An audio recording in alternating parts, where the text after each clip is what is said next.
All right. It is day 13. Yesterday we had a very interesting discussion about probably a little bit more detail that made me realize something that I haven't been rehearsing or practicing regarding these videos, right? And a big bulk of it dealt with trying to explain the methodology or the rationale behind the approach, which is not immediately apparent.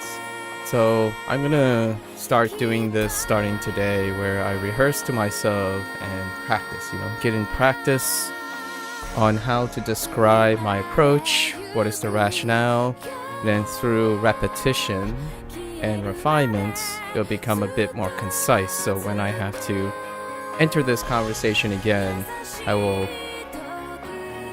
be far more organized in my thoughts. Yesterday we had a wonderful discussion, largely trying to compare and contrast different approaches. And I explained some concepts that came out a little bit rusty, I would say. So before we go into all of this, currently is day 13, right? And over the course of 13 days, this is the structure I've settled on due to the bigger pool that I can use now. So, hold, right? I just try to limber up a little bit.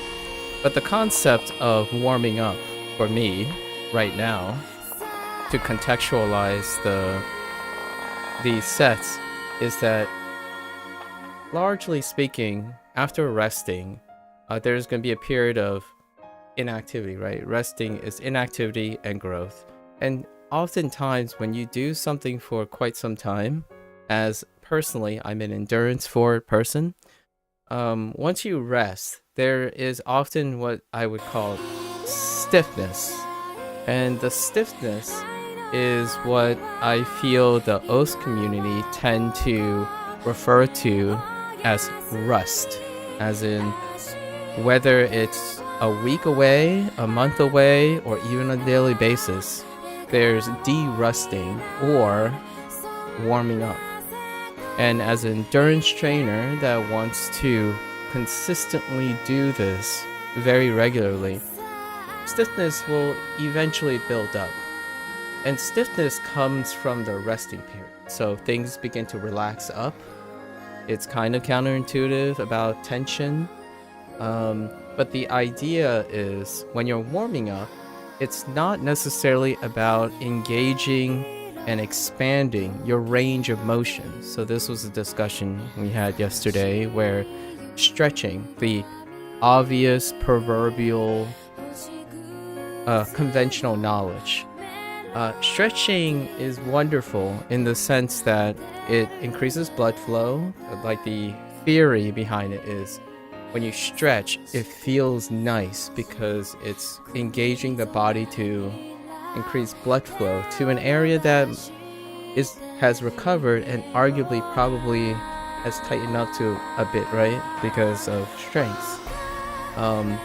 However, stretching does make it feel great. It increases your range of mobility. It doesn't necessarily help you perform on the task you're about to do when you're focused on range of motion and stretching. And it also requires some stamina when you're stretching. In addition, you're trying to deliberately, intentionally increase your range of motion before a weight-bearing task. That weight-bearing task can become less efficient because you have already gone through the process of overextending for greater mobility of that range of motion. So generally speaking, when I am warming up, the rationale here is to prevent that while contracting and like lower load activation of the motion that I'm doing. So, for example, when I'm warming up, and this is usually where dexterity is not a cap. Dexterity is when you do the weight-bearing thing, or the cap thing where you're working on, right? Be it lifting more weights to increase your strength, or increase your speed, as in the dexterity of your fingers.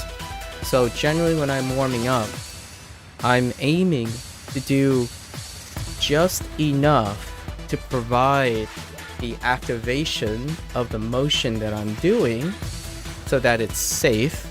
It drains the least amount of my stamina and endurance while engaging just enough to remove what I call the stiffness. The stiffness is the inactivity period. So to get warmed up, the goal going from 120 BPM to 150, actually we're gonna go 120 to 155, is not focus technically on dexterity. It is a component because dexterity, the foundational dexterity is no longer a challenge, right? Or an obstacle from 120 to 155 now. So I use that opportunity to really slowly, because these are slower, these are habitually slow, to just feel out my finger. So the goal is to get the specific range of motion that I have done up to this point, not to increase the range of motion, but to focus on activating what I have been able to do. So that's why it stops at 155. So warm-up is slow, literally 120, 140, 150, 155, because dexterity is not being challenged. I'm working on dexterity. And in this time, in this break, so 120, 140, 150 to 155, 155 is the capstone of where I will warm up this feeling. So it will be middle of the road accuracy, right? Because I'm not focused on dexterity. Then we get to the hybrid, where we're working on accuracy. So we're warmed up. That engagement removes the stiffness. It's in contrast, in my opinion. This is not like an expert, like biomechanics or scientific thing that I have experience with, like with an expert background. My theory or my rationale is I embrace the concept that to remove the stiffness is to add motion to the movement that you're doing. So if you were to try to de-rust, it's just the act of consciously activating your fingers, any speed, any like a really low threshold. So you're trying to use as the least amount of your stamina to get the proper activation. Then that activation removes stiffness, and that removing of stiffness prevents injury. So when you jump in not warmed, as in you haven't done the motion at all, that first couple steps it's generally the first couple, that's where you get injured. Like you get a cramp immediately, or you lock up and it sets the pace of all of your performance tasks after the warm-up. Stretching in general, in my opinion, can make you feel great, and feeling great is a great mental exercise that promotes performance too. It's not, in my opinion, a rationale for preventing injury. It might actually promote injury because you're doing a range that you're not used to yet, because stretching tends to be focused on literally stretching, which I don't know about you, but when you're doing this, when you're weight bearing and you're doing dexterity, you're not doing something that you haven't done before. So when your first idea of stretching right away, that will interfere with what you are ready to do. So usually stretching comes after the traditional conventional means of stretching. So in terms of the OS community, that type of stretching is what I'm referring to. And that is the type of stretching I don't perform. Personally, I don't perform that. The idea of warm-up is to get your hands to contract the way you've already practiced prior to the performance. So I do that up to 155. See if, observe if I don't feel any stiffness, right? Because the idea is you're leaning into the warm-up and it should improve over time. The stiffness should not be pronounced until you reach a point of performance task. So we're leaning in.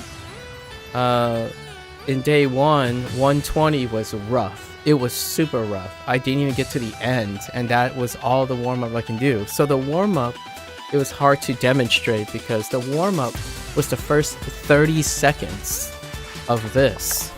The warm-up was only the first 30 seconds. And now the warm-up is this, plus this, plus this, and this. At some point, I'm gonna cut this because the warm-up you don't want to expend too much energy from your performance. That involves getting really stretchy. That actually takes away from your energy. It imposes a range of motion that you're not used to, and it often lead to underperformance.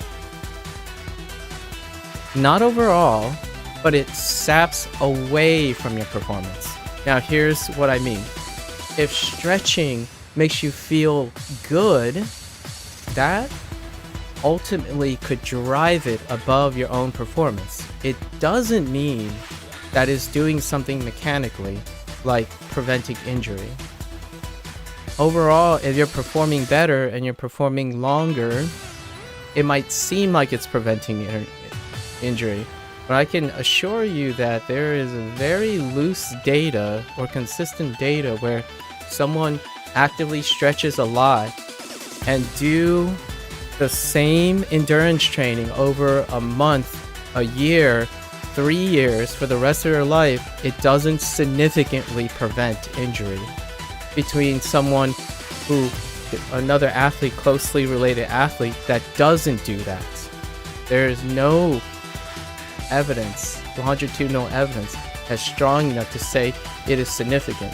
And it still is holding up today, where we assume that something that makes you feel good somehow translates to preventive injury.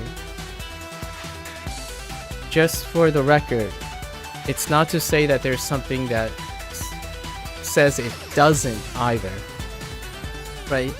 So just as much as me suggesting a word of caution, where the mindset, so I'm thinking more of the psychology here. So if you're stretching and you're just like, oh, I feel so good, the habit is that you're going to stretch well beyond your range of motion on weight bearing. So when you're stretching like your chest, your bench press is going to be right here somewhere. But this feels so good. What would happen when you take on weight? You're going to try to push way past your range of motion. It's going to be the range of motion you can do without weights. So the idea is, what are you more prone to injury? Well, you're going to be more prone to injury when you experiment with the higher range of motion during exertion, right? So in a way, when you're stretching, you can do it after you work out, because then you can have the safety of gaining that range of motion for the next workout after you rest from stretching. Stretching is an active process too. So when you're increasing your range of motion, it is not weight bearing. You are not bearing weight on it the same way. So the last thing you really want to do is to say, hey, my brain feels like this is normal. If you're not consciously aware that you're pushing way past your range of motion while holding like, I don't know, 400 pounds, like double your weight or something, you're going to tear something. It's gonna rip. Something is gonna give. And if it's not today, it's gonna be like the following day or the following day, where you constantly think, oh yeah, stretching. I'm gonna stretch even harder this time. Like you can do that. Not before your performance, in my opinion. That's how the psychology follows. So for me, the things that I can do very easily, no dexterity, check. Really, really low amounts of stamina drain. I need to get just enough to remind myself what the motion is. And that's it. That's warm-up. So that's the structure. From here on out, when I say I'm warming up, it's going to be... I think today we're going to cut out 120 actually and see how it works out. So we're doing 140, 150, and our new capstone 155, right? That is the warm-up. The whole focus is not necessarily accuracy. It's to engage my two fingers the way I remember it. And then we go into the hybrids, the area, our main area of focus, one of our main areas of focus, which is 160, 167, 180, and 170. This is the area where we have dexterity training. And our main performance is to generally overall gain a great dexterity. Our endurance will come from playing, right? From playing the thing. And generally speaking, this is where my dexterity training begins, because my endurance training is beyond that, which comes at the final phase. So when I get to 160, between 160 and 170, I am actively focused on improving my accuracy and timing, on tapping only. So the reason I chose this map set is it minimizes every other element except tapping timing. So here I do want to see a general uplift in accuracy, both going up and going down, because now I'm doing it in the middle of it's my performance time. This is the beginning of the exercise, not the warm-up, right? So here, naturally, each day shows one of the biggest improvements, right? Because I'm focusing improvements on accuracy, generally because that is the focus. I am not stamina capped here. It's not, the endurance is not capped here. And then once I get through this, right, going up, I need to train endurance. So there's another component that I like to, after I focus a little bit on dexterity, I want to move to endurance. The reason why I do this is I don't want to end up hyper focusing. It keeps me dynamic. It's a personal choice to make things interesting for myself. I could continue to work on precision and just eliminate the next step and continue to find more things to do. However, I'm working on two things at once, and I believe that's my sweet spot, working on two components. So after 170, we have 171 and 180. And largely this is because of interest of time. I could place one more in like 175 or something if I find one. So what does 170 and 171 and 180 do? And this is where yesterday's discussion came in. And I realized that I'd done a really incredibly terrible job at explaining. And the reason why one of the biggest reasons why I was doing a terrible job is because I didn't plan anything and it was difficult. So when when a really great person, right, it was really fun, we had a long conversation, they suggested something, my response was very muted, like, oh, well, it's kind of hard to explain. And then I did the whole routine. I listened to myself and said, yeah, I said that because I wasn't ready to explain. And that's revealing to me that I haven't rehearsed something enough to be confident enough to lower the effort it takes for me to explain it. Over time, in the next like 4 or 5 hours, we kind of got ideas thrown back and forth to remove that. What I'm doing here is to make it more concise, and repeating it and rehearsing it helps a lot. So here, in this part, this is where that conversation started. I was doing this here in this phase. So to explain this phase is my endurance phase.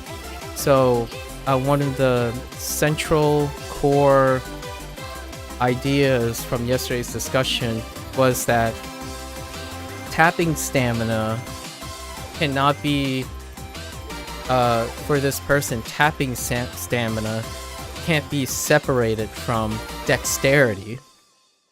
So what I mean by that is, to the O's community, it would be stamina, when tapping stamina cannot be separated from accuracy.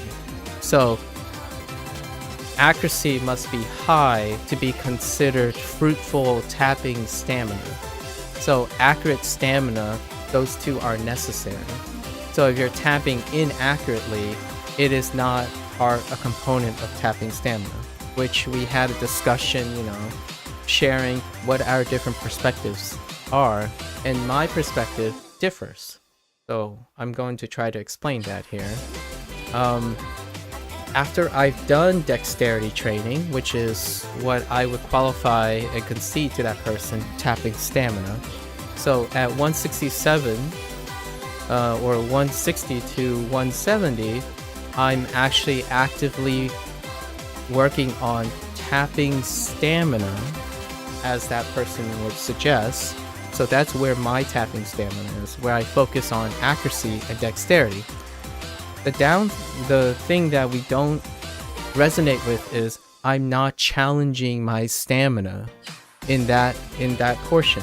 Between 160 and 170, there's no challenge of stamina. So if I do it a lot, there isn't a stamina challenge.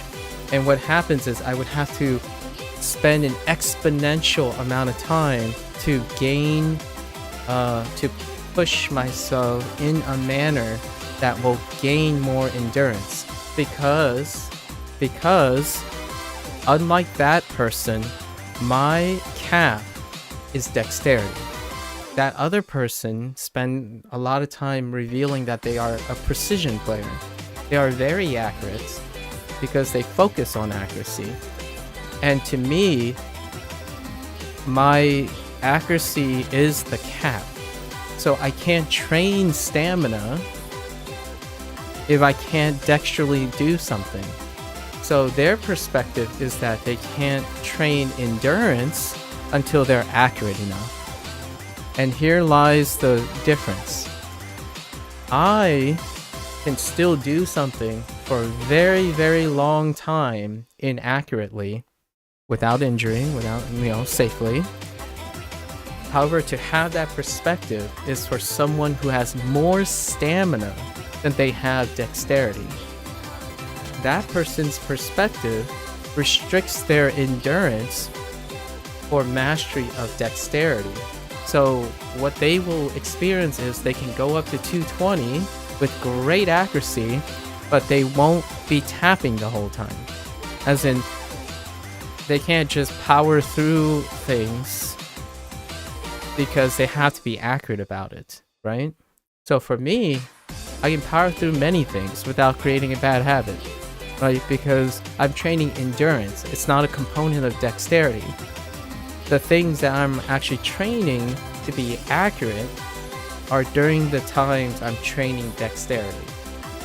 So in my training, 160 to 170, I'm actively training dexterity. I'm training accuracy in OS terms.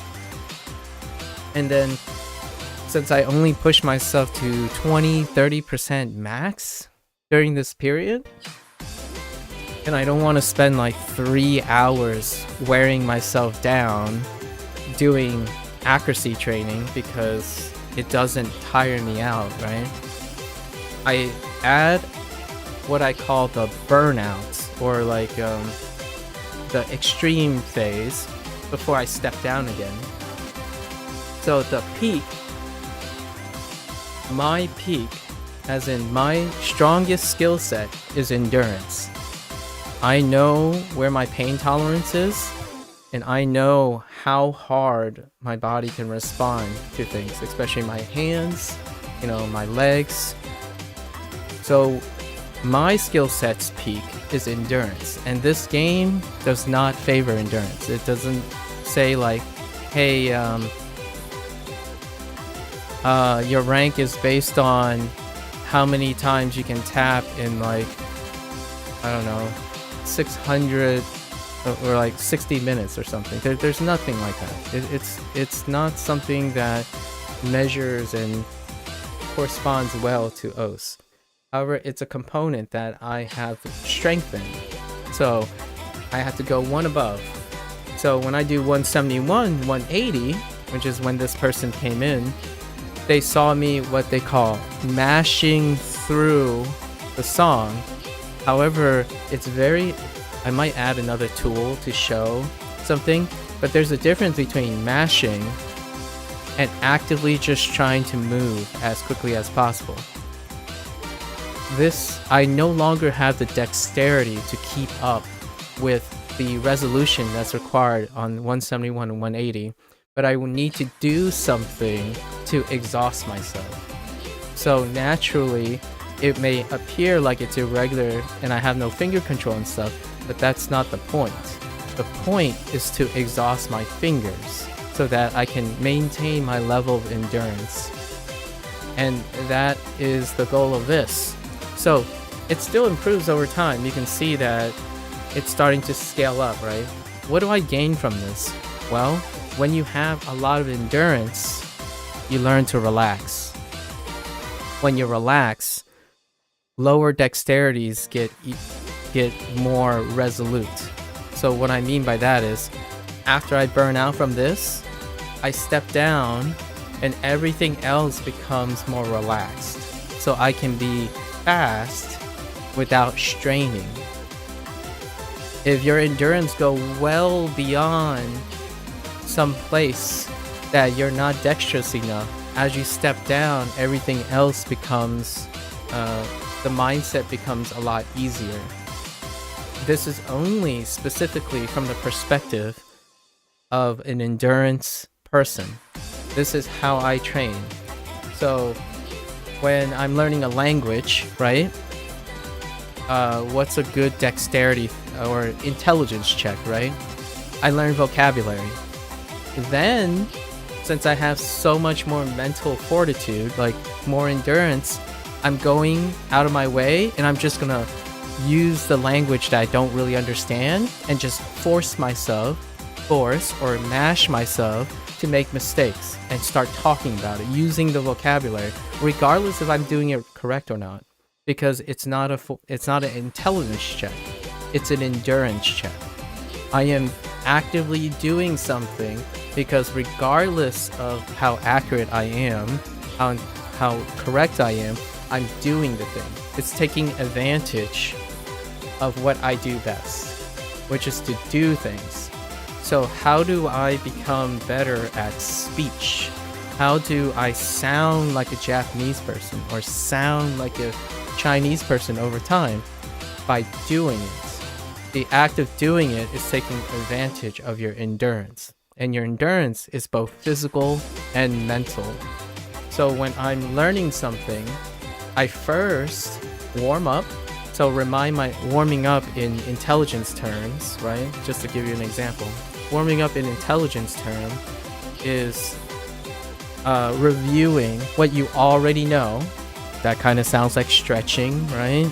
Stretching and activating your thing, activating the motion that you're used to in your brain. What I do typically is I review. So reviewing means I'm not trying to stretch more, as in I'm not introducing new information. I'm trying to recall as much information as I can because I'm warming up my brain. I'm activating my neurons, the same neuronal pathways that have been set for your fingers and oaths. So I review, think about the stuff, just enough. Not like, we're not talking about complex stuff. We're reviewing in a sense of, my trick is to create memories. So review the story, which is what I'm doing exactly now. So here's an inception moment. I'm literally doing that right now, intellectually. So I'm reviewing what happened yesterday, talking about it, what I learned from it, as warm-up for my brain. So it's low effort because all I have to do is recall the things I like to remember. And that's what I did. Low effort, it's warming up my brain. And then when I get to the performance, I take on the precision stuff, the stuff that requires accuracy. So this is where the peak part, right? In terms of learning a language, I would go to vocabulary, grammar, and all that. It's like, hit it hard. And then suddenly I'm like, okay, I can't keep up. The dexterity is getting too complicated. I need to now rest from the complication. I do one last step. The last step is to unapologetically try the thing and exhaust myself mentally. Because if I don't get to keep the upkeep of my endurance, my mental fortitude. So what does that look like? Saying things wrong, embarrassing myself, correcting myself, apologizing. These are all techniques that I'm really used to doing. What do you get from repeating all the techniques of making mistakes, talking, and all that? You get endurance. You learn how to take care of yourself doing all the stuff you typically do, right? Apologizing in itself is a endurance training because it's a technique that you do all the time. So then, right, we exhaust ourselves. And what is the next period? You cool down. So you cool down. Generally, intelligence-wise, I would cool down with something I know how to do. And but I can work on, right? So it's stepping down. So I will review the vocabulary I learned today. Review the vocabulary I learned today. And that will become sharper because I actually took a break from it. That's another thing to integrate. I distracted myself from intelligence training like I distracted myself from dexterity training and focused on my endurance. As I stepped down and refocused on dexterity and or intelligence, I now had a break both mentally and physically from that task. And I'm using that as a last, what I call the cool down phase, where you're cooling down past your thing. And eventually all these things, this entire structure will shift upward towards your goal. It'll continuously shift, and you can design your goal with an element in mind that hopefully when you test it with, at least for me, hopefully I test it with my approach for myself, it will get me closer to the goal. If it doesn't, I have to reform that.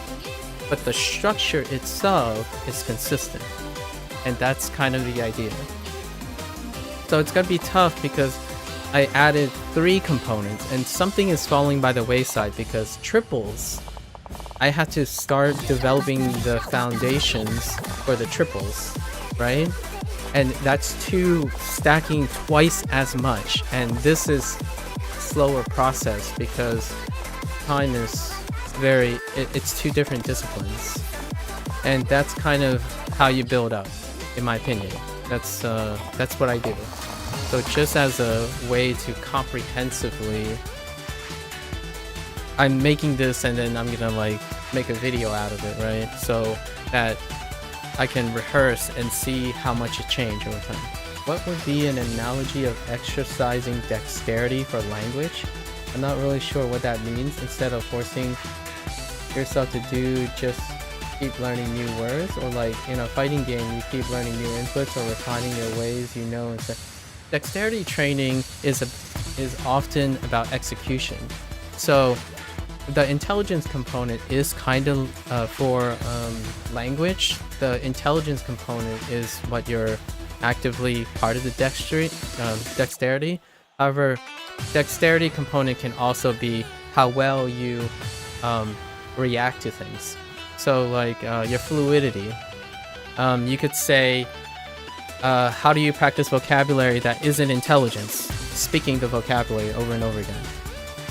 So a form of dexterity training would be how well you enunciate or use tonal language. So if I said sodeska a bunch of times, and then sodeska the next day, and then the next day, it may become more and more practiced, right? If you're working on how to pronounce things, it's a combination of dexterity training and intelligence training. No matter how intelligent you are, as in how much information or vocabulary you take in, if you don't practice saying the things, you can't speak the things.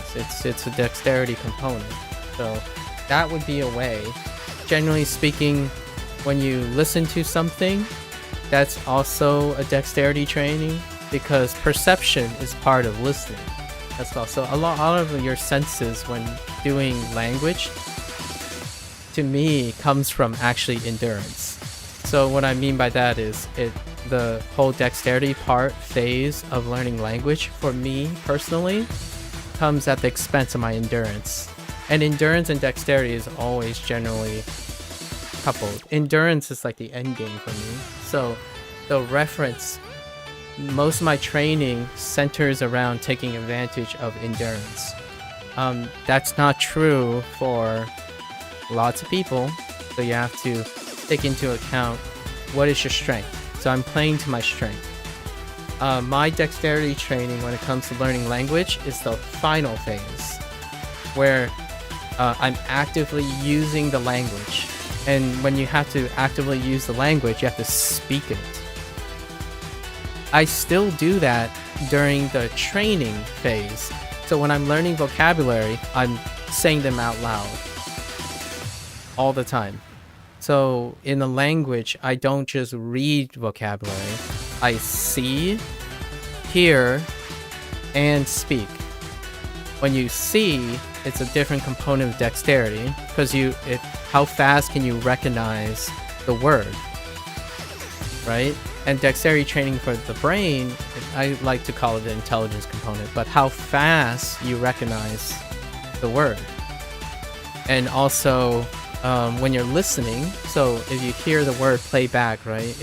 When I'm gonna learn language, I'm gonna try to listen to the word too. So someone is gonna pronounce the word, and I'm gonna take time to listen to it. That's a component of dexterity and intelligence. They're both like kind of linked in this case. And then I'll speak it. I'll say it to myself.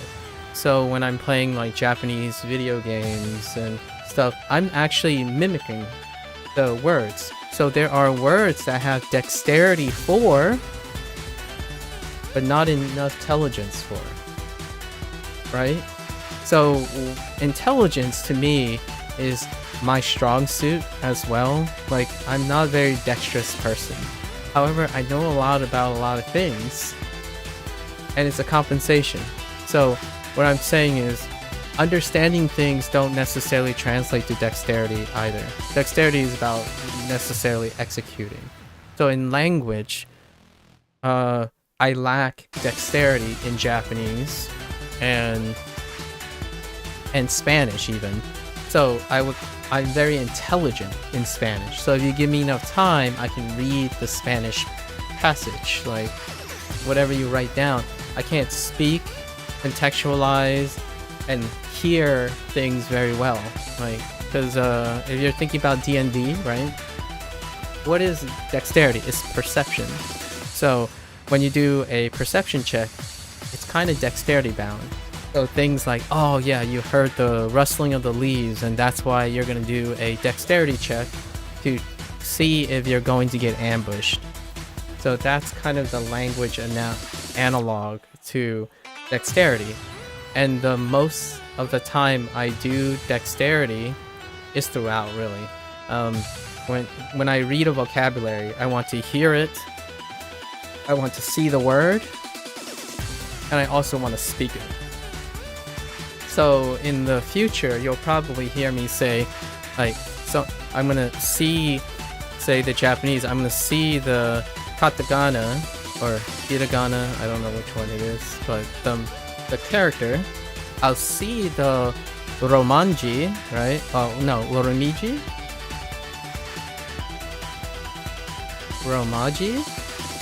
Like the English version, the phonetical version associated with the character, hear someone say it to me, and then I'm gonna repeat it. Back and forth. Over and over again.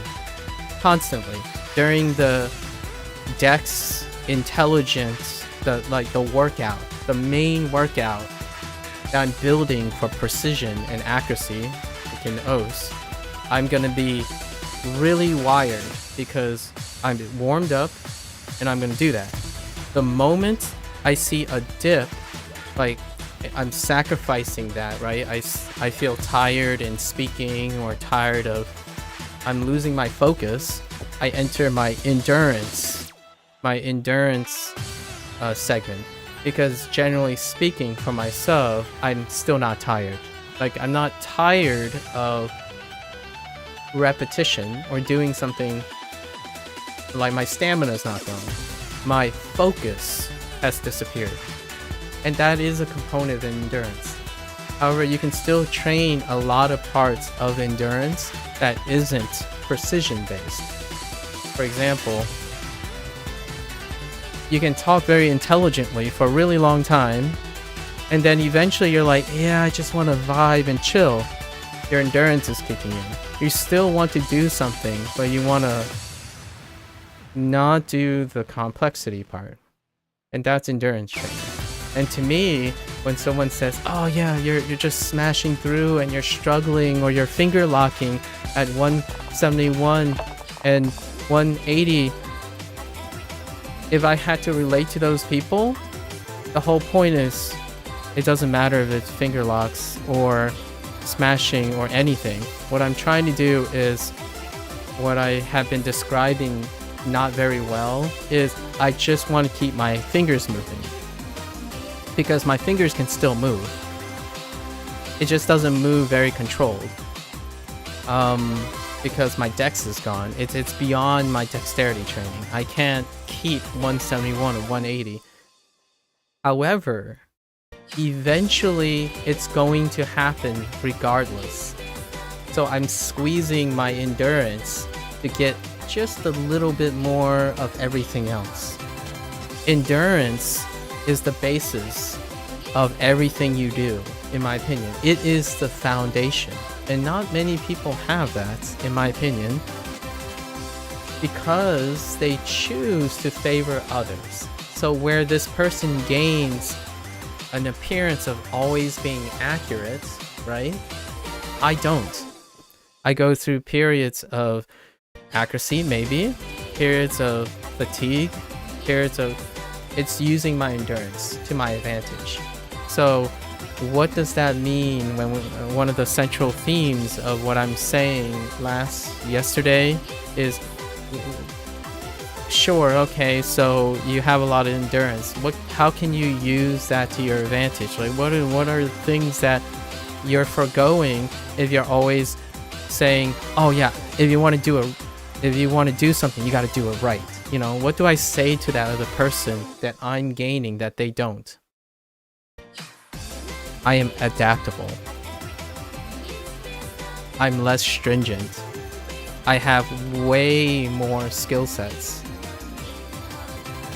But they're not as great as the one skill set. Like, I'm not going to be as proficient as the one skill set and the very specific condition you have. So the conversation, the key word that comes up all the time is, well, it varies. Well, it depends. Well, I need to do this in order for it to count. An endurance person, it doesn't matter. You just do.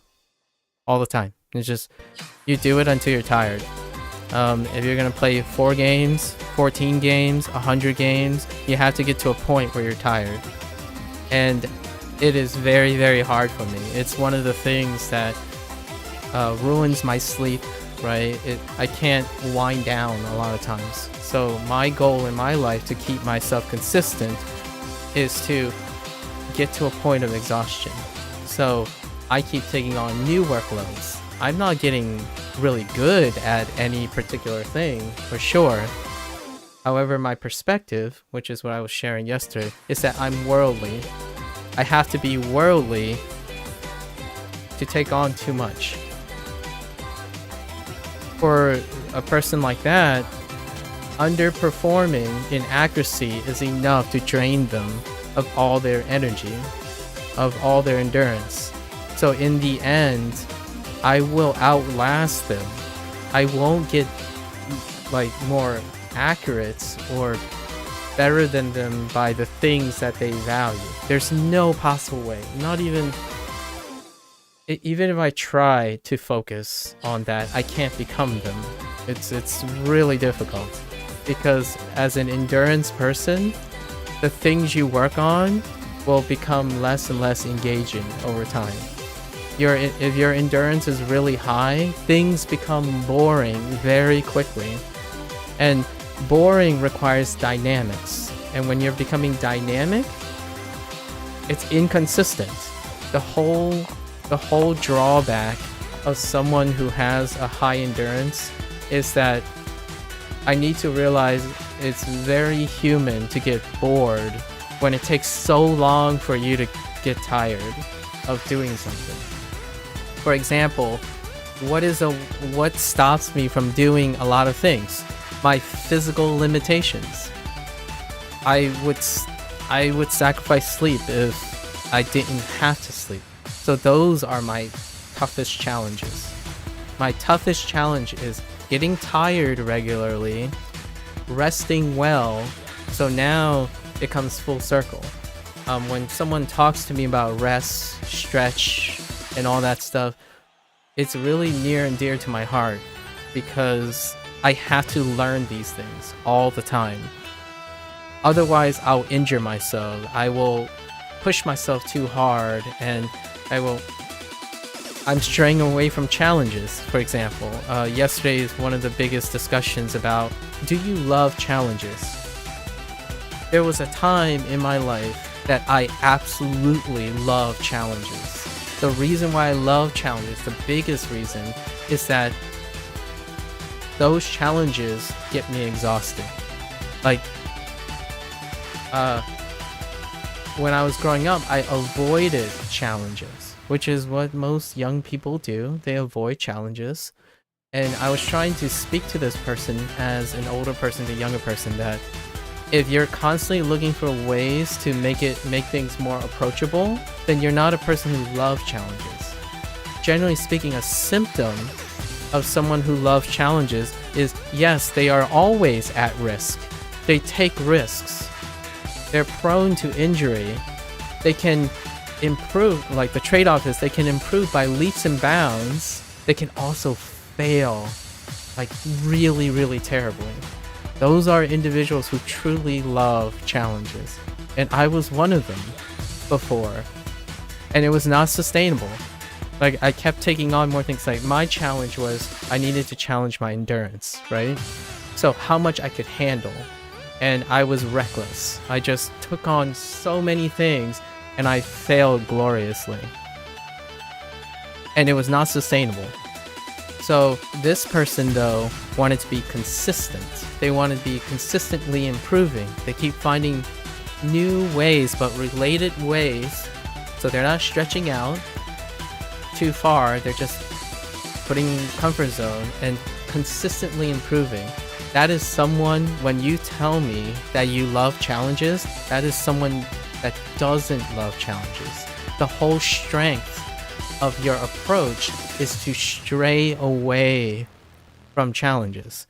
It still can be challenging to you, but it's not necessarily a love of it, because your entire mindset is to stay away from it. When you're playing safe, when you're only doing things that are achievable, that's making sure you don't get challenged, right? It's to reduce it. It's still challenging, just the mindset is not the same. It's great that you do that, and now I do that too. So what does the challenge look like here? Well, we met someone like that actually 4 days ago, which integrates another part of his story to mine, is that what does he do when he plays Oath? He just plays the hardest thing possible and then just bank it off.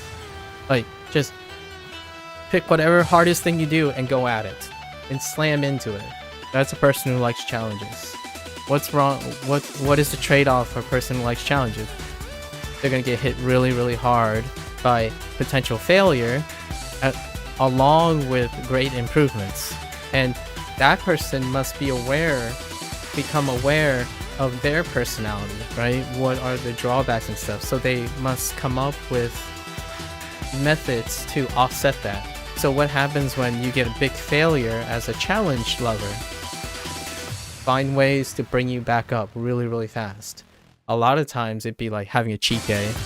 Like, for example, if you're a exercise person, right? And you push yourself really hard, you're just always constantly like, hey, I'm just gonna do a handstand today. So you need a regiment. You gotta make sure you're ready when you get injured. You gotta be ready mentally when you hit a wall or something. That's what awareness is. So generally speaking, if you like consistency, which is another video that we already placed, if you like consistency, you don't like challenge. You are actually trying to minimize as much challenge as possible so that you're comfortable enough to be safe. And I like that. And that's my approach now. The idea is that those things are sustainable. And I talked about the contrast between old age and like younger versus older, how their learning process changes. When you get older and older, you favor consistency more and more. The reason is your perspective has shifted. You're not only 18 years of life anymore. Your life keeps getting longer and longer.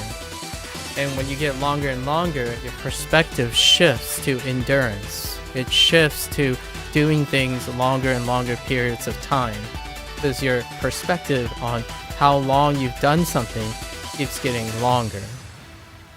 What happens is a great trade-off is another topic we touched yesterday, which is how hard it is to switch, right? As you get older, it's going to get harder to switch. You develop more emotional investment into the things you've kept up. For me, in order for me, the problem that I have to tackle is I can't play it too safe. I must integrate things that challenge my endurance. So it will create friction with those who are getting older and trying to create consistency, right? So there's a huge balance and it gets really complicated over time when you keep adding the layers and investigating. The idea is peel back the layers as much as you can and find enough clarity for you to have a sustainable thing. So if you're constantly in a place where like, oh, I can't see myself doing this forever, that's you gotta peel back more layers, or maybe patch it with someone else's inspiration, something to create it so that you can see yourself doing it forever. I can see myself doing this forever if this is all OSs. Like, I can see myself smashing and never injuring myself for now. And there are things that testing helps, right? If I see myself going down, I must catch myself. So have I seen myself go down doing this structure? No. not yet anyways. And it isn't a structure unique to OS. It's a structure of how I learn. This is my deconstruction of how I approach skill building as an adult. I didn't do this as a kid. Obviously, I needed my young experience in order to come to this point. But kids learn a specific way. And kids actually learn through one of the strongest components, and that's endurance.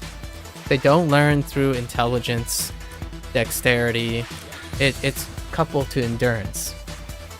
If a kid can stay consistent through endurance alone, like not processing if it's consistent or accurate or they're doing it right, if they have enough endurance, they will acquire the skills and refinement, because endurance leads to experience. The biggest component and advantage of an endurance mind is to accrue the most amount of experience. So that is my perspective. If you get a 99.9%, or if you FC, SS all these maps, it just screams to me that you have limited experience, because the time it took you to SS all those maps, I've done other things. And that's the trade-off I get. I won't SS those maps. However, I can't get to that point. SSing those maps won't exhaust me. I don't gain any more endurance. As a kid, when you can get a kid to just do things, the biggest advantage, in my opinion, to being young is your endurance. You get up, you do something, you fall down, you get back right up, because you have to gain experience. Here's a great example, which is kind of like stamina. Stamina and endurance are kind of interchangeable words in game mechanics. How to illustrate endurance? When I play an RPG game, the first thing I look for is the long game. It's the endurance game. So say it's an econ game. You're talking about like, oh yeah, character building, you need XP to build your character. You need currency to build anything. The first thing I look for is the endurance component. I'm going to play this game, but what is the fastest way to grow? You look for endurance. It's called econ. A lot of times I use the phrase econ. So where is my bonus XP? So I don't care how good and accurate, how powerful I am up front. I'm not going to put my points into strength, dexterity, intelligence. I'm going to put my points into endurance or learning, or whatever the thing is called, where, like, for example, when I play like a dragon game, the first thing I look for is, do I get bonus XP from battles? Because I'm going to be doing a lot of battles. My endurance is really good, so it plays to my advantage. I'm going to do a lot of battles because I don't get exhausted. So the first thing I want to do is maximize the amount of XP I get from doing that. It doesn't matter how good I did it. I want to do a lot of it. And because of that strength, I will improve across the board. But not any specific thing. I don't want to be the strongest. I don't want to be the fastest. When you have endurance, you have all the XP you need to distribute your stuff. That's kind of the gamified version. So if you ever see me play an RPG, the first thing I look for is, how do I maximize the long game? If I pick like a deck builder, right? The first thing I look for is like, okay, I need to unlock cards. What's the fastest way to get the most XP to unlock all the tools first? I'm not going to use those tools. I don't have time to. I want to acquire all the tools first. And then, you know, from acquiring the tools, I kind of learn a little bit here and there. And then by the time I acquire all my tools, I'm no longer a specialist. I have so many tools, I want to use all of them. So I'm going to use all of them to some extent. And that is the build that most of my characters are always, because I want to sample everything. It works to my strength. That's only with games that I have a choice, right? So what's a big trade-off? And we'll go slightly more deeper on what the trade-off is about being an endurance person. It also means when a game forces me to do a specific skill set, I'm going to be mediocre at it. Like, I want to say I try to keep above average, like slightly above average. So the game I'm playing now involves first-person parkour. I'm kind of mediocre at it. What do I have to rely on? My endurance. So I will get it done because I'll do it long enough to get it done. Not because I will get it done well. That's not the goal. So if you can resonate with me, if you truly believe you are a person that endures, like stoicism is a great example, where you take in people's problems and you try your best to like not reflect those problems. Like a stone, a foundation person, that's me. You want to talk for 10 hours? I'm right there with you. You want to drive 24 hours to get some food? I'm there with you. The rate limiting step is not me, it's you. You have lots of skills I can take advantage of, but one skill that I excel at is I will outlast you. That's the idea. So what I can offer is that I'm ever vigilant. So when I'm in a friend situation, all my friends are incredible at specific things. Like, one's very smart, one's very fast, one's very athletic. I will be there to do all those things and take advantage of all those things, but I can't do all those things that well. What I can do is have enough time and ability to do all of them. As in, I will be there for that guy who runs a lot because I'll run with them. I just won't run as fast as them or as good as them, but I can at least run and then go over there and play a chess game with someone else. Because the thing I can do is never get tired of learning, never get tired of skill building, never get tired of just doing something in addition to something. It's a double edge. When you do too many things, you start stretching yourself thin, right? You become so mediocre. So the idea for me is my active training, the thing that I suck at, is that all the things I do, I'm trying to focus down a little bit more. So yes, I could play low star 6-hour maps to increase my precision, aim, reading skills, and tapping all at once. That's when I become overwhelmed.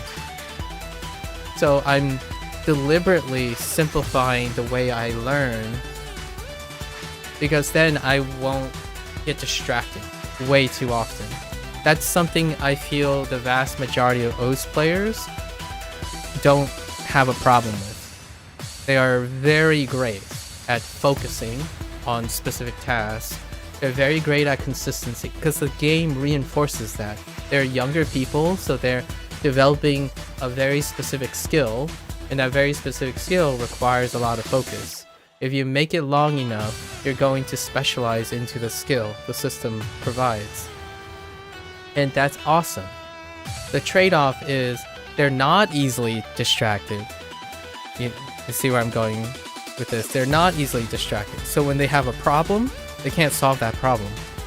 They're gonna rely on conventional knowledge that has been repeated several times instead of coming up with new solutions. Like hand stretching. That's a deep cut, but hand stretching can be misused and used. The thing is, since they're so specialized in a specific skill set, they're gonna have to rely on other people's skill set to complement theirs. And that's what I'm doing. The thing that I do is to complement skills, not to specialize in skills. So what I have to do is to try to focus and compartmentalize. So it's gonna look like I'm working on a very specific thing more often than not, because I'm trying to complement my endurance. If I start doing a lot of things again, it's going to become very not focused. So if I need to improve, I need to strap down and compartmentalize. With that said, and all this, summary, I have to absolutely emphasize that people are a mix of two different things, right? You can be anywhere in between, but for me, I'm quite at an extreme end. So the things I say are purely for inspiration. Unless you truly resonate with me and have come to the conclusion that the thing you can do well is that you can not get tired of doing anything, then maybe some of this stuff will be, you can take one for one. Otherwise, in my opinion, whoever plays OS that encounter will have another 3 to 4 hour discussion about how their perspective favors specialization and my perspective favors endurance. And the reason why I didn't say generalization is because a lot of times specialization has a firm context. Specialists will only frame their things in that specific context, and it can be very difficult. And I have to speak like that and take a little stretch. So I use language because language is very relatable. Language is a universal relatable skill that even specialists, like yesterday's discussion, we did talk about language, right? Because language was their second language. And they said, it doesn't matter how difficult, whatever, I will just do it, right? And so it removes that impasse that we have in OS. As in, if you truly say you're just going to do it because of language, then both the endurance person and like a dexterity person are gonna meet, because they remove the component that makes them different. If you're just going to do, it's irrelevant if you have a lot of endurance. It's less important that if you have a lot of endurance or dexterity, because you're gonna do it no matter what. So I choose language a lot of times as a way to demonstrate, just because you're a specialist and you focus on this and you learn OS in a way, there are life skills that for me, I feel, weird flex. Here's the weird flex. If you're an endurance person, you excel at life skills. Because the large majority, I would say over 50% of life skills rely on endurance approaches. What it doesn't help you with is endurance has diminished return when it comes to like becoming an expert, becoming someone who has a very specific skill that no one can have, becoming the best athlete. That stuff, you give it up. And how do I know this as an example from my life? At least how I came to that conclusion is that I tried to become a really great scientist. Like, I tried to hang with all the brilliant people, and I couldn't sustain it. I saw my health declining, my mental state declining, and that's the stuff I work on every day. So maybe one day, a year or two down the road, I develop a way that I can balance focus with being distracted. Because 90% of the time, I'm distracted. Right now, as I'm talking about this, I'm actually forcing myself not to digress into like 16 different topics. I've already done it 3 times, which went from like the age discussion to, to the language. I couldn't even keep it focused onto OS in general. But it's a digression, so I give myself a little leeway. This is like, I'm doing the reverse of what I usually do now, where I digress first, then do the thing, instead of doing the thing and then digressing. It's just a swap up, but I think it's worth recovering. So let's now cool down. Now we gotta cool down from this discussion.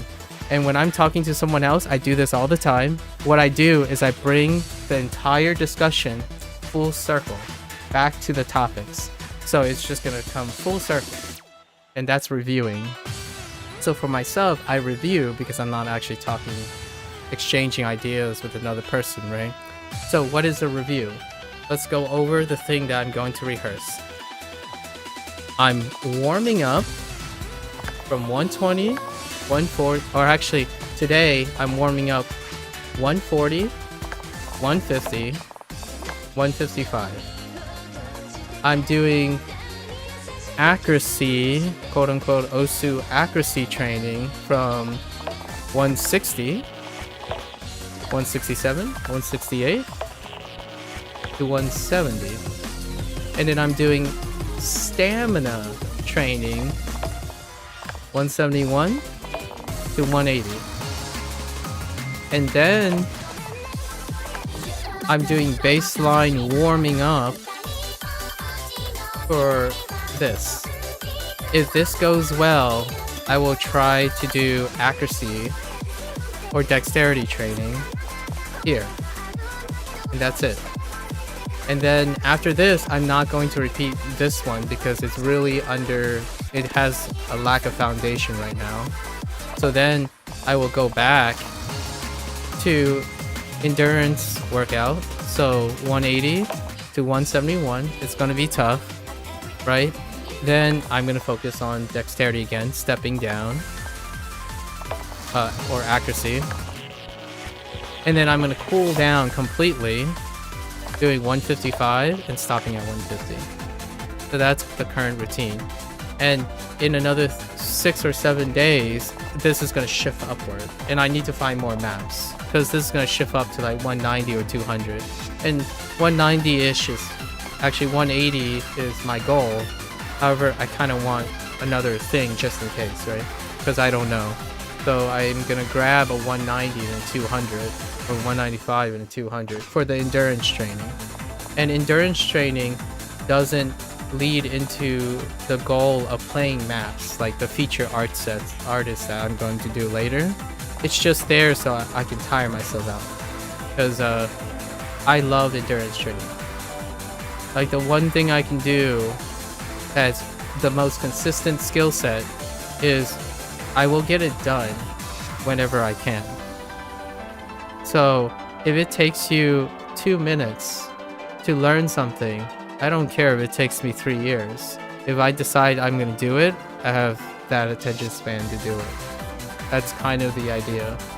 And it also makes me very it's the reason why I would say that I'm a lot happier as an adult, right? Adults learn differently. And the idea is to take advantage of all your experiences. Adults learn the fastest as they continue to accumulate new experiences because they become more creative at learning faster. If you don't get ahead of that, you don't necessarily need it, right? If your life is happy and whatnot, we talked about this.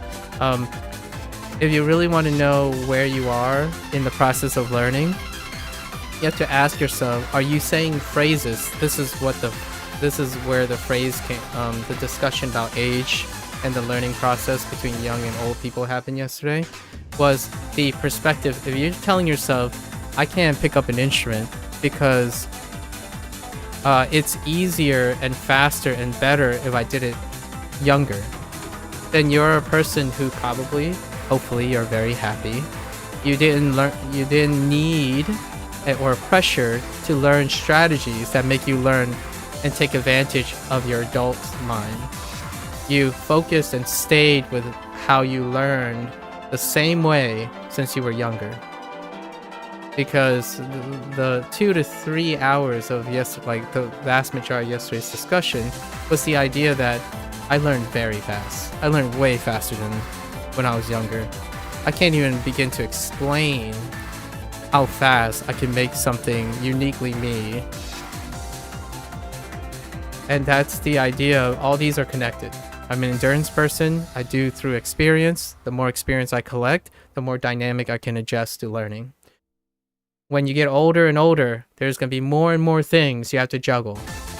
When you pick up an instrument, it's not just picking up an instrument anymore. As an older person, you're juggling everything else. So when you're playing video games, you don't learn video games the same way. I don't learn a video game by just playing the video game. It's too difficult. Like what I mean is, it's too inefficient. You have to learn a different way. You have to learn to take advantage of everything you can relate it to. Your relations are your best quality.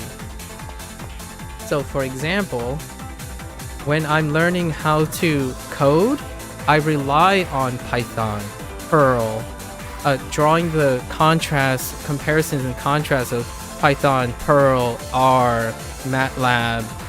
I don't stay away from it. Because if you do that, you basically gimp yourself as an adult.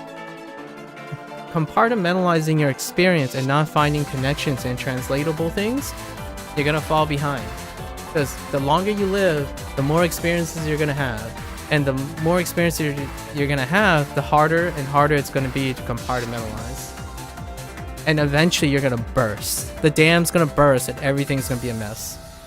And you didn't develop any skills to help that. Or even, let alone help that improve from, not just improve, but even to cope with it. Kid, you give them a skateboard, they only understand what they're going to observe with the skateboard. As an adult, when someone asks you, hey, do you want a skateboard? You're thinking about like 800, a million different things, like infinite number of things that either keep you from doing the skateboard or all the other things. How do you learn faster is how well you can manage that or take advantage of that. So for me, my flex is I do that. That is my skill set. You can't see it happening because you have to see me do things. Do I do one thing all the time? I don't. Even when I do the same thing on the surface level, it's not the same the second time. It's not the same the third time. Today is the 13th day of doing the quote-unquote the same thing, and I have yet to do the same thing the same way. Even though mechanically I'm trying my hardest to try to do the same thing, the strength and habits that I formed comes through a lot. So ultimately, what I'm recording is me trying to do the same thing, like trying to stay consistent. And the thing I'm taking advantage of is my ability to see patterns. It's my ability to basically steal everyone's experience and then make it my own. Right? How fast can an adult learn? Well, first of all, when you see me, like for example, if you go on and click on one of my deep digression videos, are you understanding it? Did you take anything from it? Did you dislike something from it? Explain how you dislike it or disagree with it. Then it led you to doing background information, and then you can communicate and compromise with my perspective. All those things are advantages that adults can do. Kids can't do that. So if you don't do that naturally, then you're still young at heart. And that's what I mean by young-minded. Your life must have been really good. Like, generally speaking, when I think of people who don't believe they need to think like me as an adult, generally speaking, they're probably really happy. They found a lot of good things early on that they don't need to cope with anymore or refine. For me, an endurance battle is ongoing. It is always a struggle for me to become bored, right? And not bored in the sense of having limited options. Bored in the sense of I feel like I can't do enough to not get bored. It's very different from the dangers of boredom digression that I had earlier about why I'm concerned about young people and boredom. Young people and boredom, that's the concern that they only care about very limited things. So their endurance and stamina are like 0 out of 10s for life. Life skills, life challenges endurance in a dynamic way. It doesn't challenge it in a consistent way. So that's the boredom I'm talking about. So when life takes away that dexterity, you have very little qualities left that keep you from like feeling hopeless, bored, stuck, right? And that's that type of boredom for me is I'm always scared one day that there isn't anything that interests me, in not the same way. Like they're not complex enough, they're not distracting enough, they're not complicated enough to be interesting. And that's what I'm scared of. They're not inconsistent enough for me. So like what I mean is if they become too consistent, as in if I see a pattern and I associate them and regulate them, it's no longer surprising. And I no longer get that glee that other people get too. The specialists, they get so excited when they get better. You know, that constant march upward, that's a change. They can see and feel the change. Boredom comes when change is not felt in that way. And for me, boredom comes in not experiencing change that I don't expect. So if I spend most of my time getting worldly and stuff, things will become dull. The world will become grayer. So in order to combat this, to cope with my potential danger of a different type of boredom, I spend all my skills and time to get people to talk to me, or get people to share things that I can't possibly know about them. So I spend most of my time and many of my skills focus on taking ideas from people. What I mean is like absorbing them. The nice thing about people is there are way more people than myself. So it's an endless source, and that's how I sustained my life up to this point. Like even when I was a kid, when I was growing up, it's always about learning about other people and what they've created. That's why I stuck in school. School was so interesting after a point because it's generally about things that I didn't make. I didn't write those textbooks. I didn't even come up with the experimental techniques that I used for my PhD. It was all inspired, and I always had a mentor. So yes, that makes me a poor leader. Maybe one day I will practice being a leader. But generally speaking, YouTube works to my advantage in a manner that like YouTube and Twitch works to my advantage as an adult far more than a kid. And you might be thinking, oh man, but kids these days, they get so good at things by watching other people do things. Like, yeah, but as an adult, I can watch people do things and then I can make it my own. A kid can't do that yet. So what I mean by that is a kid sees someone doing basketball really well, they're going to try to do that thing very well too, just like the basketball, if not better, and that was their goal.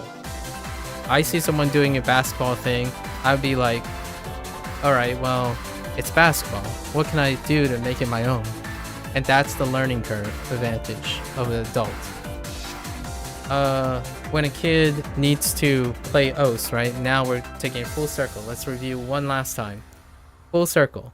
How do you become better at OS? Well, you become better by doing the exact same thing everyone else is doing because the system has told you to do so.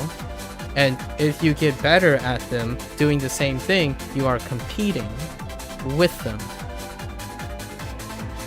An adult has a tool that the kid can never have until they grow older. I can be really good at OS because no one can compete with me. And what I mean by that is it's not even a competition. As in, I choose to do things and reinvent things, innovate things, like for myself personally, just for myself, that I'm not competing with anyone. And that in itself is the same thing as a kid competing with themselves, as in like wanting to better themselves. That's a kid that's more mature. However, the adult version of that is to always create something in your own image. a lot of adults stay young because they think being competitive is where the reward is. And that's great. If you get older and older mentally and you couldn't cope with just that, like if that works out for you, you stay there. You pretty much stay there. You stay with yourself, like evaluating other people and then doing what other people are doing and trying to be better than them, right? That's like, that usually works out all the time, like at some point. When you get even older, in my opinion, when you get to like your 60s and 70s, you eventually enter a stage of life. You can enter early, and I'm saying I did, where you enter a phase where no one can touch you. You've lived 70 years. There's no possibility that anyone can reproduce anything you've done verbatim. No one can live another 70 years. If they met you now, there are very few people, and it keeps getting smaller and smaller. So the longer you live, the likelihood of someone bumping into you and say, I can do better than your life, that's not going to happen. So I'm trying to like make it more literal so that it's easier to see, but figuratively. So I'm 36, right? I'm 36. I'm almost 37. I'm at a stage where if I see something, the whole goal of me is tell me everything about you. Tell me what you think. And I'm going to turn it into something that I can talk about. And it's going to be something that you might be thinking, oh yeah, well, that's not my idea. It's like, great. That's all I wanted to say. Like, my ideas no longer become the ideas that they spawn from, right? So the story and the discussion we had yesterday turned into this. It took me like 4 or 5 hours and a 30-minute run this morning to pretty much come up with this 1.5 hour segment that I would challenge anyone to try to replicate. And that's the idea. That's what makes a true adult learn the way an adult does. You're taking advantage of your experience. You're becoming more efficient at it. So you'll always have analogies. You'll always have stories. You can talk to hundreds of kids at once as a teacher, not just one.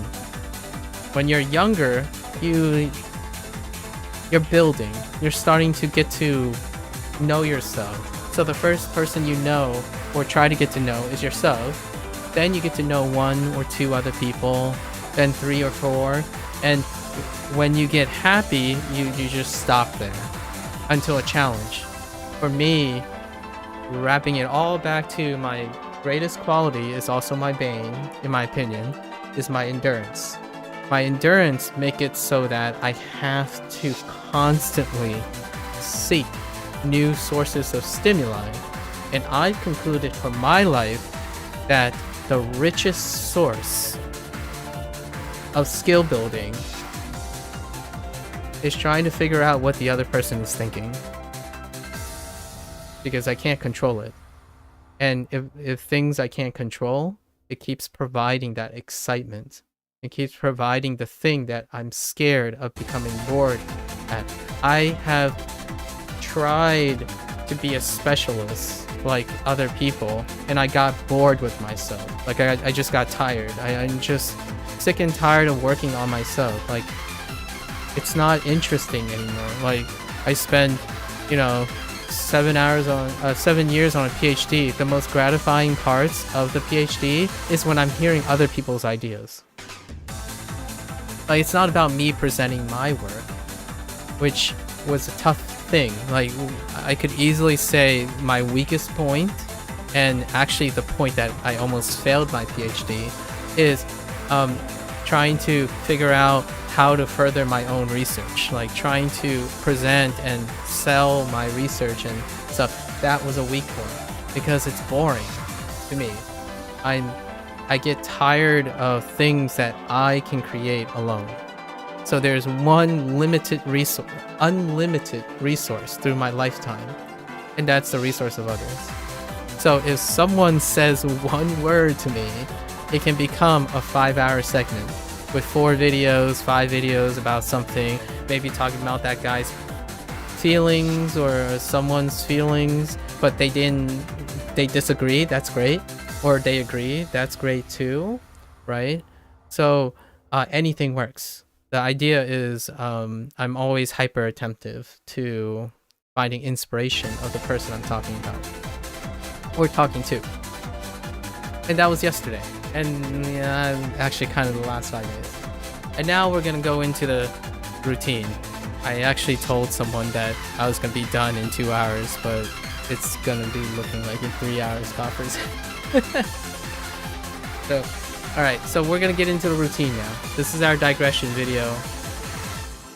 An hour and a half, it's pretty good. I think it was concise enough. It has a positive message. It also has a disclaimer. Hello there. I like how your name is hello there and you said hi. Hi. Alright, so gonna be less talking now because we've gone through the process. And now we're gonna see how we feel today.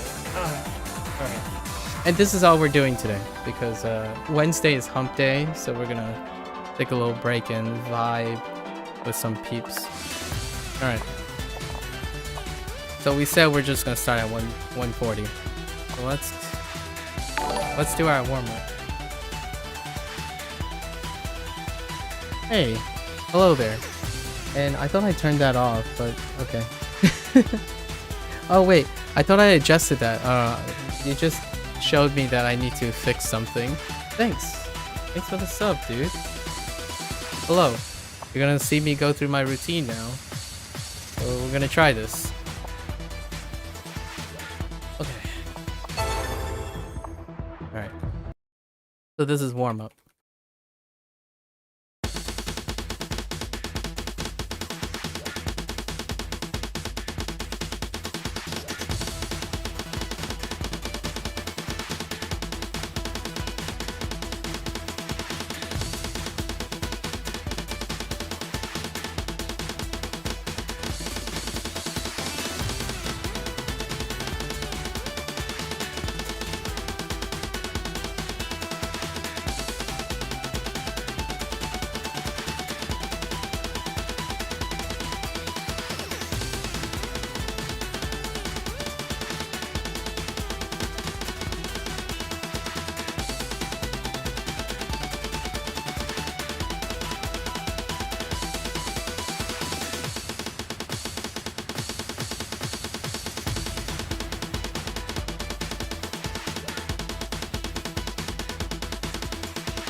Oh, I forgot to use the preset.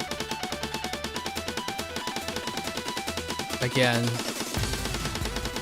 Sorry, I'm distracted now.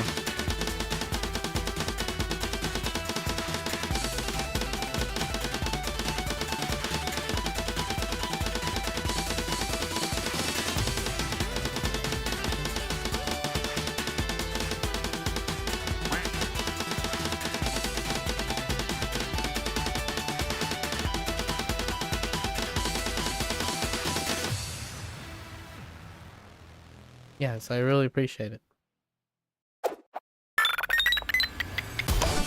Yeah, we're gonna delete this because I messed up again.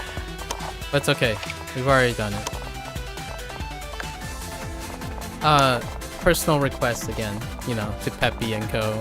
That personal presets stay on by default between sessions, as opposed to having to. I mean, I've been trying to remember to do this, but I keep forgetting. The reason is I'm using this just to collect and organize the stuff, because it's kind of hard to organize this. There's no like a sorting method to this, so I want to keep that NF, the no fail, on for these things, because as I ramp up, there's gonna be a fail condition on the endurance part. And it does look like I do tense up near the end. So today is the first day we dropped the 120 on warm-up, so there is a little bit of tension from just getting that early warm-up. It was the last 15 or 20 seconds, compounded by I saw the leaderboard thing move up, and it was distracting me. It happens, it happened 9 out of the last 13 days because I forgot about the preset. Okay. So slight tension, so I'm gonna add a little bit of rest here. I don't want to push too hard during warm-up. We're thinking like 10%, 10 to 20%.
Oh, that's a lot of tension.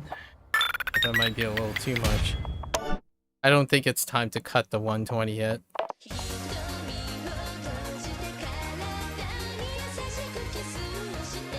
Yeah, I don't think it's time yet. We'll do it next time. Tomorrow we'll keep the 120. I'm not relaxing into it right now.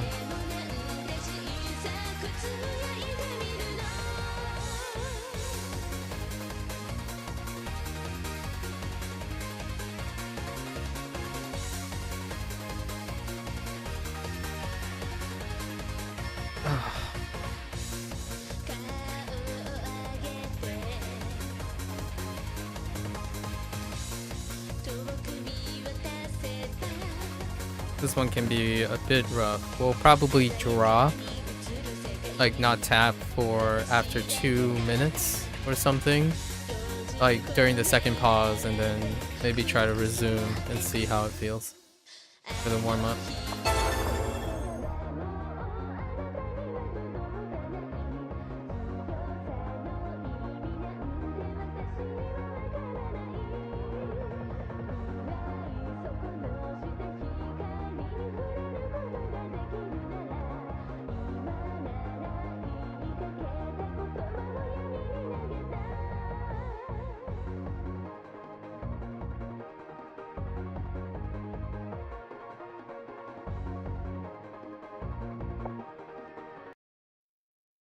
Trying to grab a drink. Laser was hanging up. I didn't know how long it was gonna go.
Yep.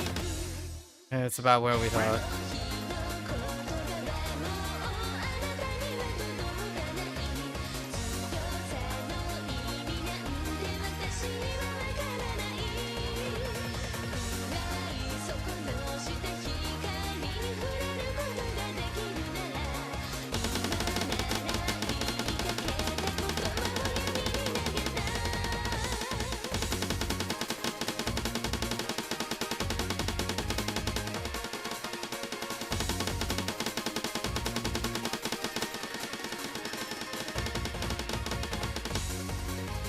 Yeah. Alright. Well, that's warm up without the 120, right? I think we're gonna keep the 120. I was a little bit optimistic about not doing the 120. It's a good try. Just not loose enough. Going up is generally gonna be the lower part of the dexterity. So now we're entering the dexterity component, right? So we're largely trying to focus on the timing here. Unfortunately, the warm-up is not as great. It's usually better going back down when I'm reviewing. So today, this one, it's gonna go okay. There is gonna be another endurance check at 170. I actually think 170, 171, and 180 is when we enter the endurance components. So let's try this. Give it the ye old college try.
There might have been like 10 or 15 seconds in there somewhere. Not really that great. It'll be more about getting back down that I can see a difference. I'm still feeling quite a bit of stiffness and tension going up. It's still pretty much where I expect it to be at the moment. Lots of stuttering, but lots of like stiffness, moving back and forth.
Yikes.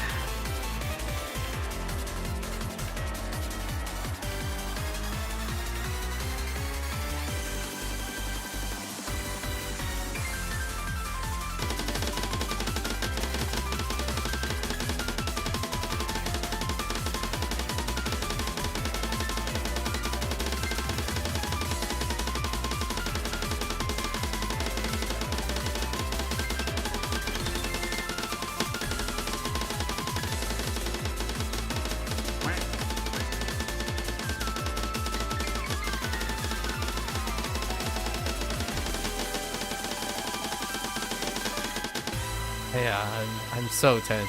Holy heck. Oh. Be nice if the thing stops slipping as well. It's okay. It's okay. Everything's fine.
Okay.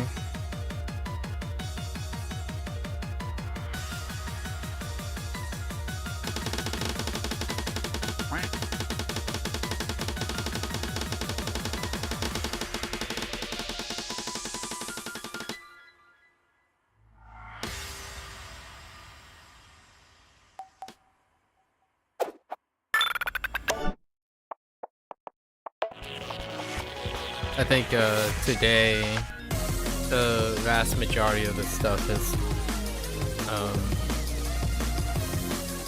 more of an endurance problem at the moment. It's a combination. Stepping down will be the real test on if I'm underperforming or not.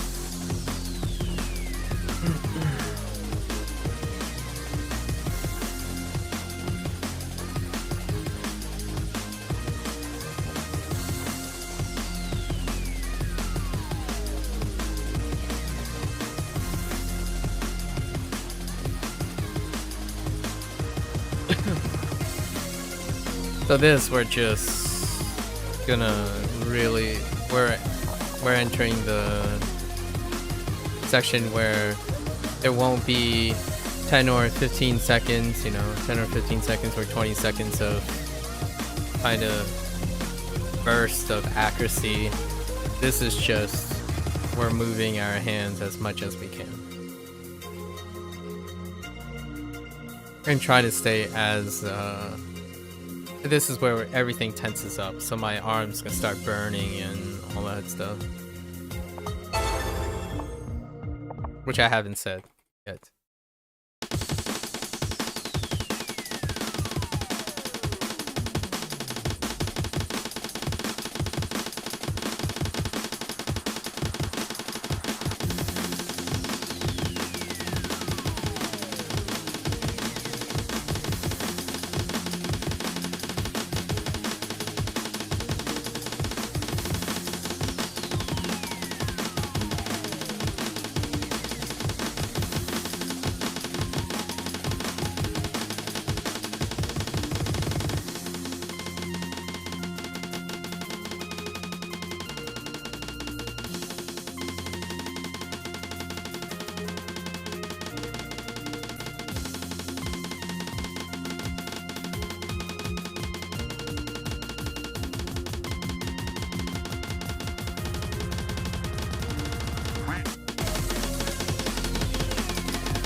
That burned kind of. Okay.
Okay.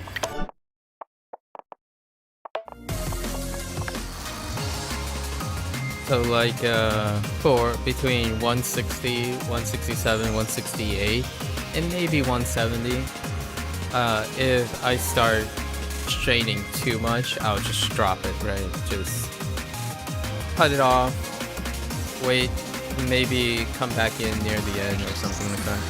But for these, it's just do it regardless. Regardless if I'm really slow or not doing slow and stuff. And that's the difference. Right? I won't drop it. I won't stop and pause or anything like that. I have to keep working on that though, because I still feel I have this tendency of making one between 160 and 170 a lot like 171 and 180. I need to expand. I need more like map sets in between. We'll have to look.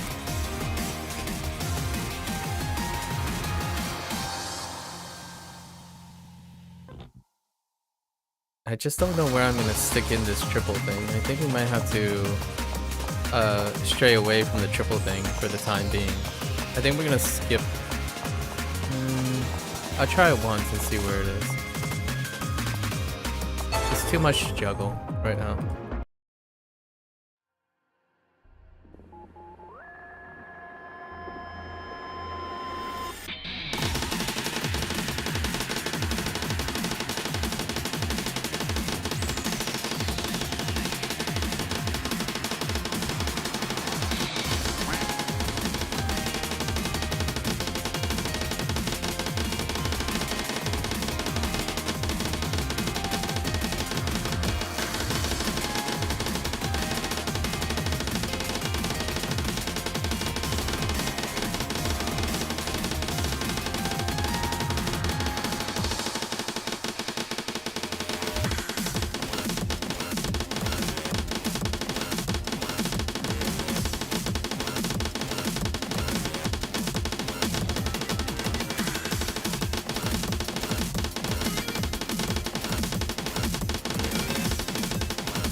It's on fire.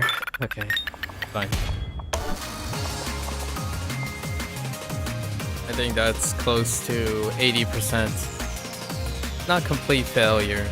Like my arms just completely lock up and fingers just like stuck in place, but that's close to 70 to 80%.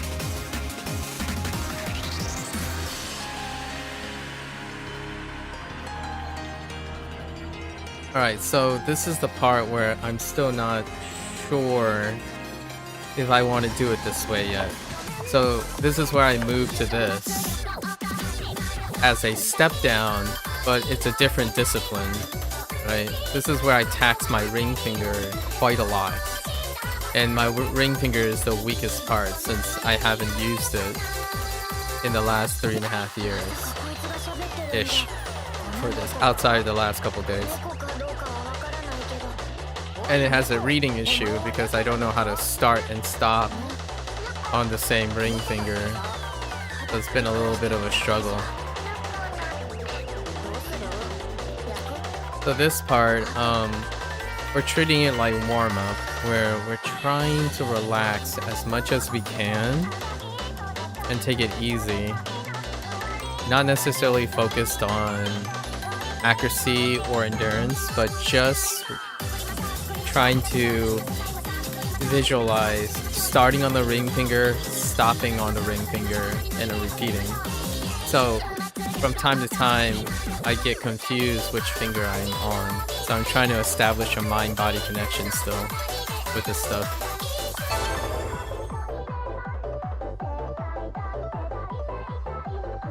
It's gonna be a really long path because I can't do both at the same time. So we're just kind of splashing it in a little bit here.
Oh, this burns even more, actually. Oh, I'm so tense.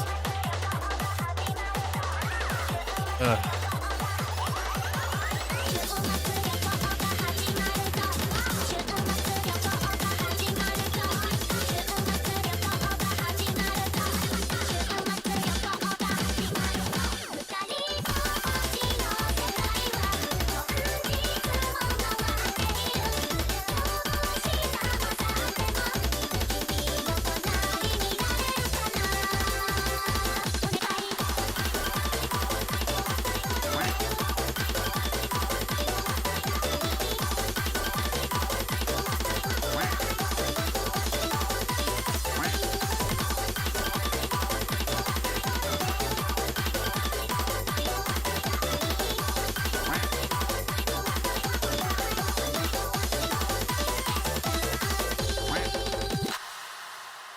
Boy.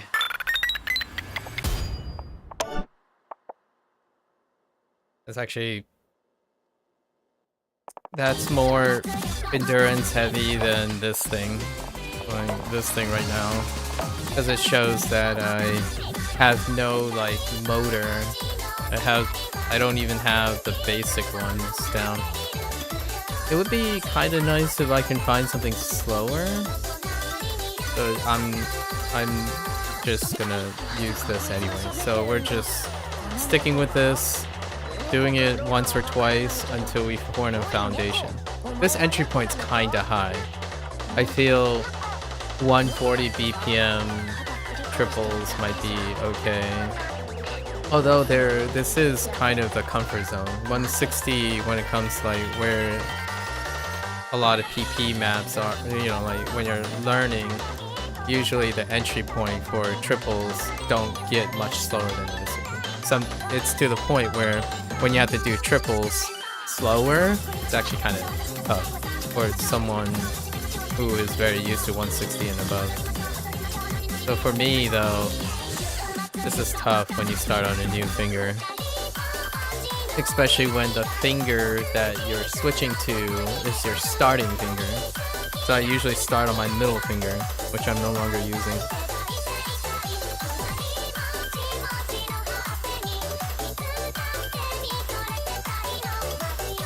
It was a period for like 30 and 40 minutes.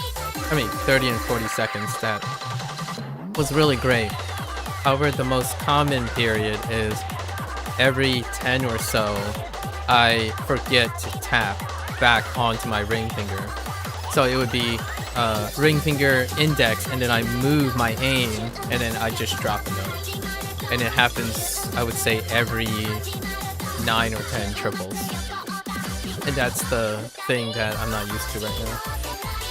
Because I think I'm on the right finger, but I'm not. I'm on my pointer finger and not on and I'm not ending on my ring finger, and then lifting and then starting my ring finger again. It's kind of a preference. Maybe I will consider in the future starting on my pointer finger for triples or like for bursts. That would mean that I start my streams on my pointer finger too, probably. Yeah, I can do both. Try it out. Maybe a little bit down the road. Let's do this only one more time. Yesterday we did 2 or 3, 3 times maybe. It's like draining. It's kind of draining, so I don't want to drain too much. I'll say the burn is like 60-70%.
Oi.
I started speeding up a little.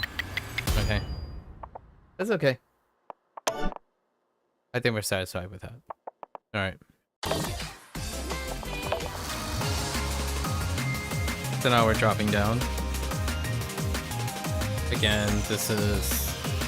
just keep the hands moving as much as we can. No stops, no breaks.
Once we hit 170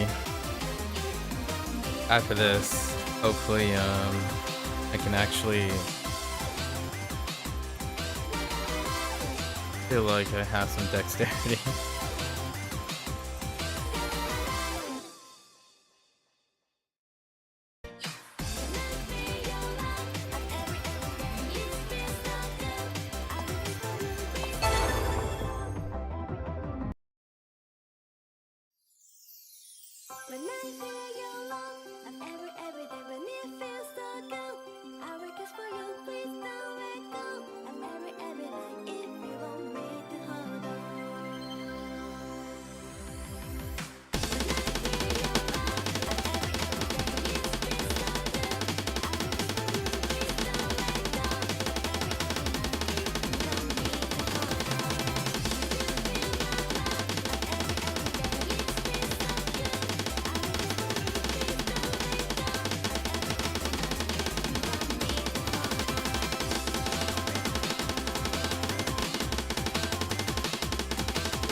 That was okay.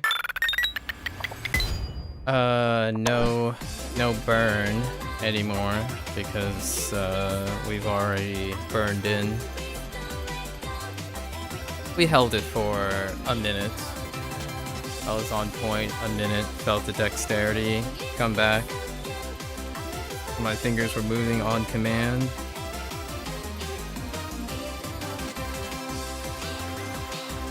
Obviously, it's very different from when we're going up. Like, here's when we're going up, right? This is what it looks like when we're going up.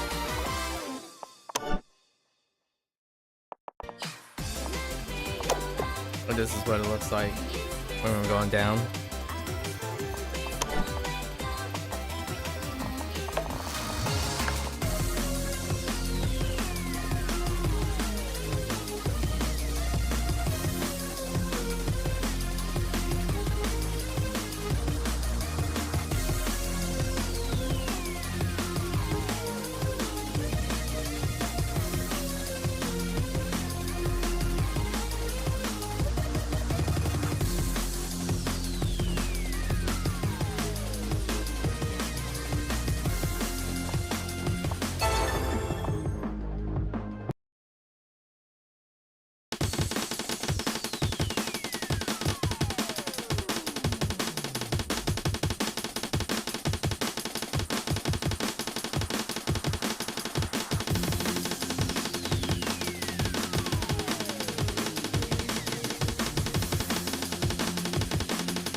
Yeah, so the idea is as we're going down, the BPM gets higher and higher for brief moments of accuracy.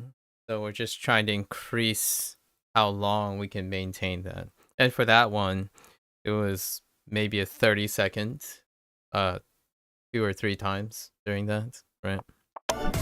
Actually, I think this was longer. There might have been a 40-second thing. So as it gets longer and longer, accuracy will go up, and it will keep moving up.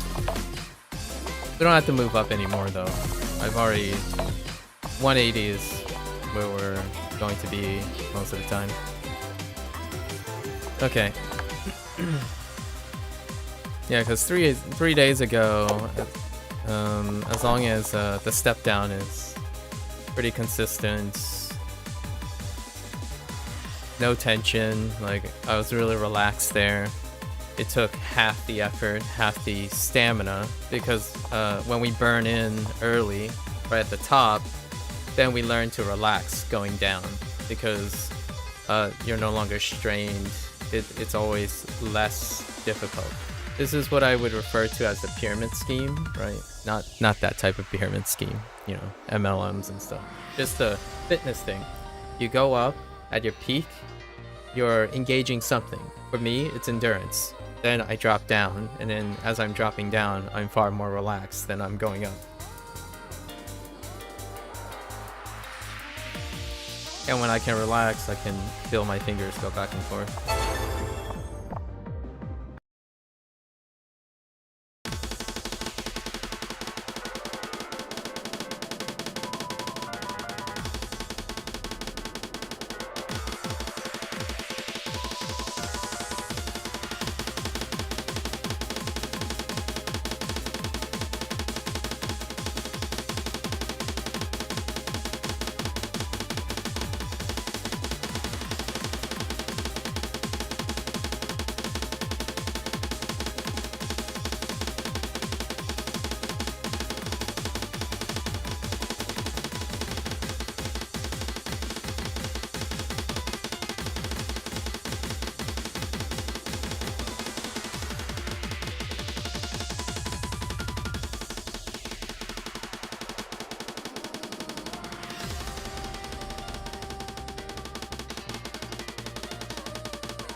Yeah. Less tense, you know, no more, less stuttering, just in general, incredibly relaxing. So we're not really exerting ourselves anymore going down. Although, because of interest of time, we're not doing these like in duplicate or anything like that. So sometimes you have on days, sometimes you have off days, and it takes a little time to acclimate to BPM changes. That's more of a visual. It's a lot of other things like combination of approach circles and AR and whatnot. Takes a little bit.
Whoops.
That gave me quite a bit more trouble than I was expecting.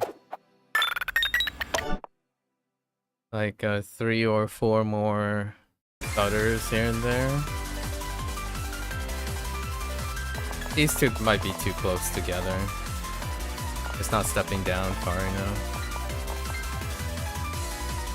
I'm sure that'll be okay over time.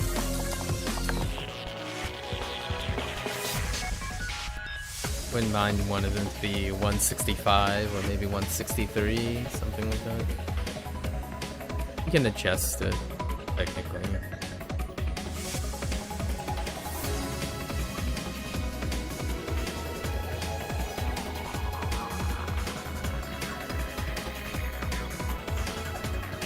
We're stopping at 150 now, as opposed to 120.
Oops.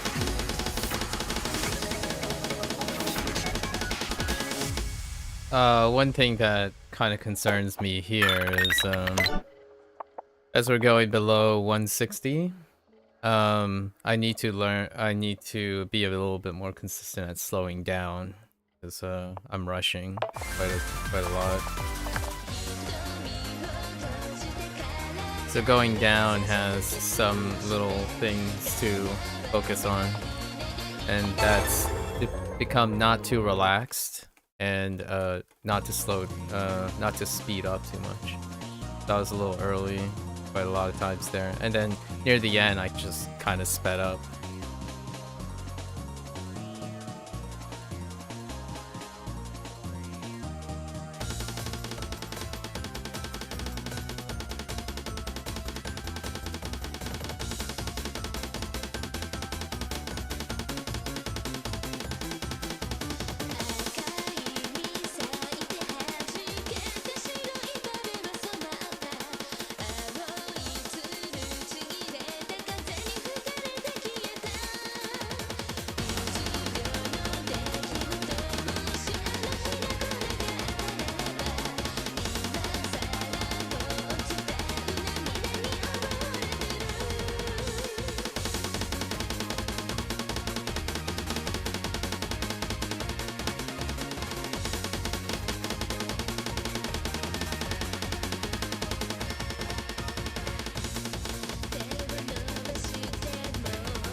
There is some stutters in there. Some stutters. It'll happen from time to time. One of the things we're intuitively hoping to happen is that maybe over time the stutters go away. I don't know. If not, it's not a big deal. I have this natural inclination to the rhythm kind of just disappears for a little bit and causes a few stutters, and then I don't consciously think I'm doing anything different, but my hand just does something randomly and it just resumes afterwards. So there's nothing I'm actively doing to correct it at the moment. We don't know what that is. It could be a habit. Maybe it gets trained out. Fingers crossed. All puns intended. Last one for the day.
There it is.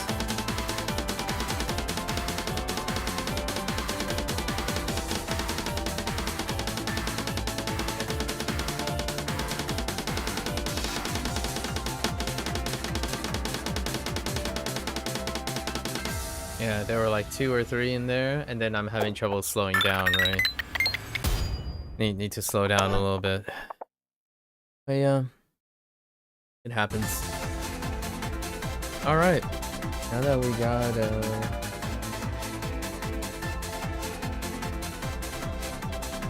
our description down, right? All that stuff, all the good old description. We'll work. We'll use it as a foundation to explain the future and then how we're adjusting to all of this. I think I can probably extend the length of some things. So maybe we're gonna do some of these things twice, like the lower stuff twice over. So next time we're still gonna do 120. So we did cut out quite a bit today. This would probably add 10 minutes. So that would round out our hour. We're trying to keep it within an hour. Right, because we're making room to add feature artist section afterwards to play some music or music appreciation while playing Oath. So that's a wrap for today. Got what I needed to explain. I'll probably go over it, listen to it, see what I can tweak. Yeah. Good wrap today. Good talk. Good share. Right? Alright. It's hump day. I go vibe with the gang for the other half of the day. So Wednesdays are gonna be structured like this, or at least for the foreseeable future. So it's just one activity on Wednesdays, and it'll be 2 or 3 for all the other days. Alright folks, there you have it. I will try to be more concise and like cut a few corners and refine the description from now on at the beginning of the session to remind myself more of what I'm focusing on, and then practicing how to express and explain it. The more I do, the better it gets, right? Or the more flexible it gets, anyways. Alright. That's the end of 13. Hope you guys enjoy. Thanks for listening. Thanks for hanging out. If you're gonna watch this later, thanks for watching. Definitely tell me, share, discuss, comment. Tell me how you approach skill building. Anything's fine, you know? I always have something to say. Generally, quite encouraging person, you know? And until next time, stay safe, stay healthy, keep on learning, folks. And I'll catch you guys on the next one. Take care. Bye now.